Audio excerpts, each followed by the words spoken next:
whoever it is that you're connecting with, you are into this person's imagination. Others call it you are into this person's fantasy world. You know. And what about it? Let us see. Yeah, with the devil, this person right in here could be doing that every day, obsessing about fantasizing you guys, thinking about this connection with you guys, no? But it looks like it's not yet manifesting in the 3D world, no? At alamin natin bakit, no? Parang nasa loob pa kasi ng kanya ditong imahinasyon, nasa fantasy world pa.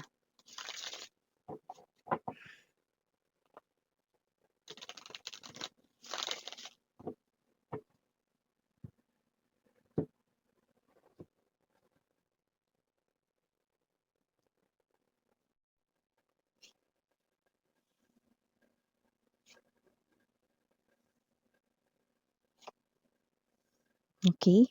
Upon making lapag this moon card energy, no, I just saw calendar right in here. So it looks like no upcoming full moon, okay, which I do pick up that this October it will fall. Might be depende kung nasan kang part ng country, pero might be October 6 or 7 kind of thing, okay. Yeah, maaaring nasa ganun. October 6, 7, or 8 kind of thing, no? But I do pick up that there's something here, no, with the full moon energy. Okay? Strength card, four of coins in reverse, yan, no? Meron ditong nagigain, hindi lamang ng consciousness, yan mga babes, no? Hindi nagigain ng consciousness. Pwedeng matagal na comatose. Not literally, but when it comes to realizations, maaring matagal siyang na-comatose sa realizations, no? But now, someone here, no, there's a game changer right in here, no? Strength card, no? Someone here is gaining confidence and not holding back anymore, no? Someone here is stepping up the game, no? So, meron ditong parang tumatapang, lumalakas yung loob, 'no? And it looks like there's something right here, 'no, about the upcoming full moon. Another major arcana with the full. Whoa, look at that. We have the death in reverse energy. And as you can see, apat na yung ating major arcanas dito. Strength, moon, fortune's wheel or the wheel of fortune in the classic tarot, and the death, no? The death right in here, no, is in reverse position, which, no, means na kung ano man ito, okay, meron ditong transformations, okay, and that symbolizes rebirth. Yan nakikita natin dito. So, ilatag naman na natin lahat. Okay. Okay, King of Cups right at the center of the reading, no? I just heard the word sulong. Yan, mga babes, no?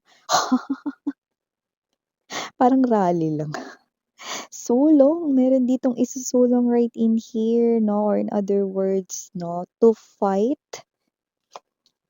Definitely, someone right here, no, there's freedom of expression, but we're not pertaining with any flood control issues, no? Yan, no, sana masolusyonan na, no, yung flood control issues na yan, yan, no? And at syempre, safety para sa ating lahat, no? Especially sa mga binabagyo ngayon. Stay safe, everyone, okay? Six of Swords in reverse together with the Two of Swords in reverse, no? Ang ganda. Ace of Swords, bottom of the deck. Five of Cups, Page of Wands, and the Justice. Yeah, definitely. Nakakaloka. Ang daming major arcanas. So, definitely involved talaga si universe no, sa nangyayari na to. No? You know, the energy of the moon is very evident right in here. No? And yeah, kung sino man 'to, no, with the death right in here, you've been in separation with this person, possible zero or no talk or no conversation, no communication, or yung iba 'no, puwedeng less talk 'no, tapos pawala-wala sa connection. But whoever is this person is now regaining consciousness and at the same time realizing a lot of things 'no, and it's a major transformation for this person. Not holding back din siya rito 'no, at sa ayaw niya at sa gusto niya mga babes 'no. Sa darating rito na full moon, wala siyang magagawa kundi mag-message sa'yo, 'yan 'no. Basta makikita mo siya, makakausap mo siya sa darating na full moon 'no, 'yan mga babes 'no, if I'm not mistaken basta nandodo'n 'yun. 'Di ko alam kung October 6 ba 'yun, 7 or 8, basta bahala kayo. Basta mga nasa gano'n 'no. So, you can expect right here this person contacting you sa range ng gano'ng dates, okay? But whoever this energy is, definitely someone right here 'no, na naging on and off sa inyong connection. Others talagang dumistansya from you, others talagang close cycle kayo 'no. Pero merong mga nangyayari sa kanya ditong major transformations 'no. But with this transportation, possible na sadyain niya kayo, puntahan para makausap ng personal like face to face 'no, at yung iba naman 'no is puwedeng kayo rito ay kaniyang tawagan 'no, "Ring, ring." Or yung iba 'no, ay i-text kayo or i-chat, 'yan 'no. So, nasa naman kayong panig ng mundo, nakikita natin dito ire-reach niya kayo 'no, kahit siya ay nasa malayo sa iba sa inyo. Yes, this person right here is physically far from you in location right now, but however, location doesn't matter right in here 'no, because gagamitin niya rito by all means 'no, even the social media platforms like Messenger, Facebook, Instagram, TikTok, okay, Telegram, whatever that is, Viber, and even email, no, just to contact you this upcoming full moon. So, bago natin ituloy rito ang Jusaping iyan, nabatiin muna natin everybody. Hi and hello there everyone. Ako po si Yan. Welcome new subscribers, returning Istam buyers. Thank you so much, no? Dahil lagi kayong nandito. And yes, mga babes, wala po tayo ditong gender, babae, lalaki, LGBT, lahat ay welcome. Pwede rin pong i-switch ang mga roles dahil possible talaga magkapalit-palit yarn kasi general reading ito. And at the end of the day, lahat ay may free will na free niyong gamitin anytime, anywhere, no? And syempre, timeless tayo dito. Pwedeng nangyari na, like tapos na. Sa iba nangyayari na ganun. Sa iba ay posibleng mangyayari pa lamang. Kaya naman, just take only what resonates. So, here, as the center of this reading, no, this is the person's main energy, the King of Cups. Yan, no. At kung sino man tong energy na to, no, this person right in here, no, might be holding back, okay, from you guys, resisting you. Someone could be stubborn right in here. Okay, someone who's holding back, you know. But definitely, gusto talaga niya ritong makipag-usap sa'yo, gusto niya rito makipagkwentuhan sa'yo, gusto niya ritong kamustahin ka, no, with the moon right in here. Napakasandamakmak yung mga bagay na gusto niyang sabihin sa'yo, gusto niyang ikwento sa'yo, yung mga nangyayari nagaganap sa kanya everyday, no, mapamagandang news man yun, or mga pinagdaanan niya, gusto niya yan lahat sabihin at ikwento sa'yo, no, pero hindi niya magawa because there's distance or in other term, there's already gap in your connection, no? Pero ang hindi mo alam, no, every night before this person here goes to sleep, no, or kapag siya ay nagpe-prepare ng matulog, no, alam mo yung kinakausap kanya, no? This person here is imagining talking to you, telling you all of the stories na nangyari sa kanya, no? Everyday 'no, and it looks like for others kung makikita ito ng iba, ay nababaliw na ata siya. But this person right here is just doing this 'no, to comfort himself or herself 'no, because kahit hindi mo 'to naririnig 'no, parang pakiramdam niya nasasabi niya sa'yo yung kanyang mga pinagdaraanan 'no, which is kahit hindi mo yun nalalaman, 'yan 'no. Parang, bago siya matulog 'no, maybe this person here is someone who's talking, yes 'no, that's definitely what I'm seeing 'no. Talking na parang, "Babe, 'yan 'no, ang nangyari sa'kin today is ganito yung boss ko kasi ganyan." Alam mo yung nagkukuwento siya 'no, and it looks like wala naman siyang kausap. But this person is not crazy, okay? Lilinawin ko lang 'no, pero kung makikita siya ng ibang mga tao posibleng, ay parang ano na siya, natanggalan ng screw. Parang lumuwag yung screw sa kanyang ano, brain niya 'no. Pero hindi, because this person right here is just trying to comfort himself or herself 'no, and after talking, merong mga energies nila na lumuluha na lang because alam nila you're not really there 'no. Wala ka sa tabi nila, wala talagang as in nakikinig sa kanila, 'yan, 'di ba?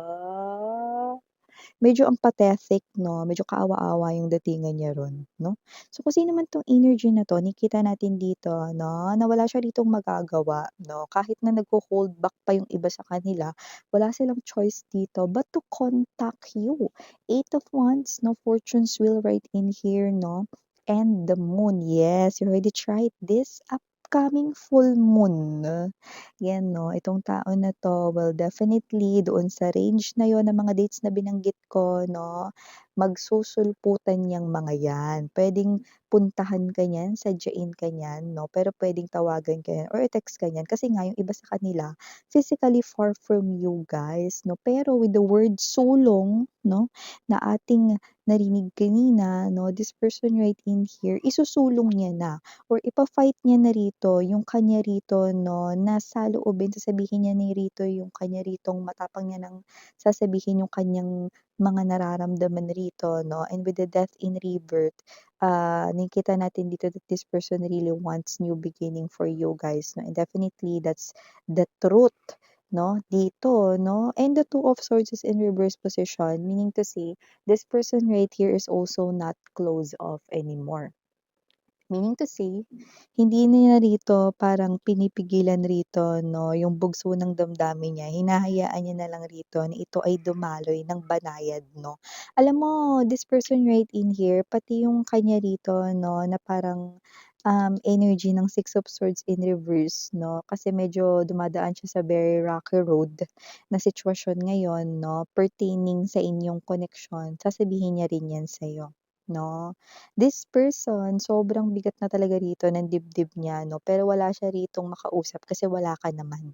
This person right here is someone who's now willing to fight for this connection and tell you that you are someone right here 'no, na kanya pa rin ditong minamahal at patuloy na hinihintay. At kung sino man 'tong energy na 'to na maaaring sumulpot yung iba nakikita ko rito parang may kasama pa siya rito 'no, pero yung kasama niya parang friend mo, family member mo or whatsoever na parang, puwedeng kinausap niya yun or yun yung magdadala sa kanya sa'yo 'no. Yung iba sa kanila kung sasadyain ka nito, kasama niya rito yung friend mo or family member mo dito na may chaperone. So, bigyan na tayo ng kita 'no. But whoever this energy is, Five of Cups, Page of Wands, Justice, definitely this person right here will tell you 'no, na ang hirap palang mawalay sa'yo, ayan 'no. So, this person right here really wants to clear the cloudiness sa inyong connection 'no, and also to clear his or her, name 'no. Yung iba bakit ko nakuha yun 'no, kasi posible mga babes 'no, this person right in here, maaaring masyado rito 'no, na nadumihan yung kanilang name. Maaaring may mga bagay kayo rito 'no, na napag-alaman pero baka yung iba hindi totoo. Kaya may mga ganong paglilinaw din dito 'no. Pero malinaw na meron talagang naging dahilan kung bakit kayo nag-separate na dalawa 'no. Pero yan naman ay kanya rito na sasabihin at inyo rin namang uusapan 'no. At the end of this conversation, nakikita ko magkakaroon ng balanse, pero yun nga halo-halo ang inyong energy. Nasa sa inyo kung muli niyo siyang tatanggapin, pero inyo ritong mauunawaan 'no, kung ano talaga yung tunay na nangyari noon 'no. Puwede niyong pagkatiwalaan ano man ang kanyang sasabihin dahil hindi ko nakikitang ito ay nagsisinungaling. Bagay lang din naman 'no na itong tao na 'to ay talaga namang nagpapakatotoo na sa kanyang damdamin for you at saloobin dito sa kung anong tunay ninyong kalagayan at sitwasyon. This person right here, yes, maririnig niyo rin sa kanya na siya'y naging duwag 'no upang ipaglaban ang inyo ritong koneksyon. Maaaring yung parte na yun ay para doon sa may mga ex siguro kayo rito na parang, if there's a third party situation, maaga nilang na-realize na yung third party is really not someone that they love 'no. Pero naging mahina sila to fight for you guys 'no, because may mga certain reasons 'no, na posibleng ayaw nilang mapahiya 'no, or ayaw nila ritong masabing paiba-iba or pabago-bagong isip nila, may mga gano'n 'no. So, mga bagay rin 'yan na maririnig at malalaman ninyo 'no. You know, marami namang specific situations pero binabanggit ko mga babes, kasi yun yung mga lumalabas 'no. And nakikita rin natin dito na kung sino man 'tong ex ninyo 'no, this person right in here 'no, nakikita ko rito na this person will do everything to regain your trust once again. Even though kahit mahirap na, alam niya yun, kahit mahirap nang ibalik ang tiwala 'no, susubukan niya pa rin na paulit-ulit ritong gumawa ng paraan upang unti-unting manumbalik ang iyong pagtitiwala sa kanya 'no. So nakita ko dito 'no, na kahit na ano rito ay kanya ritong gagawin upang manumbalik lamang ang muli mong pagtitiwala sa kanya. Hindi mo naman kinakailangang sumagot agad dahil aniya 'no, itong tao na 'to ay handa daw siyang maghintay. Yun 'no, ako'y maghihintay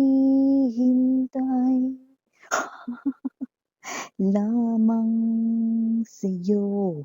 Yan 'no, pagkat yes, definitely, pagkat minamahal niya kayong tunay dito. So yeah, mga babes na believe it or not, this person right in here is coming 'no, sa next kabilugan ng buwan 'no. Yan 'no, hindi yung mga aswang ang darating, oh, woo.